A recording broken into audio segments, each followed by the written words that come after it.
అరే మెరిసేటి రంగు నీది, నీ అందానికెదురేది, నువ్వు తాకే చోట ఈ పెక్కులే, ఇక ఒళ్ళు మొత్తం చెయ్యవలెను పుణ్యమునే.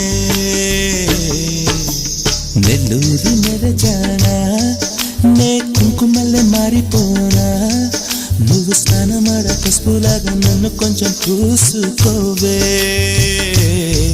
నీ అందలకు మువ్వలాగా నన్ను కొంచెం మార్చుకోవే.